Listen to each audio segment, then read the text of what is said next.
Hello, today I will show you how to redefine the 0 point in SMARTElectrode interactively. This enhancement is available from version 12.01. The burn sheet shows all chosen parameters including their position. If the 0 point shall be changed, this can be done in the operation definition user interface or in Creo Parametric directly.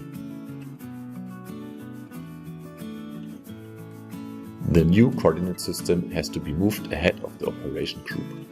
After that, the reference coordinate system can be redefined. By updating the assembly, the positions are recalculated automatically.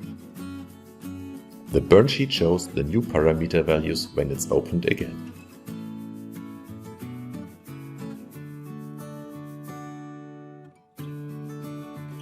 Thank you for watching. For additional information, please contact us directly. If you liked this video, subscribe to our channel here. We present you periodically the latest features of our software products.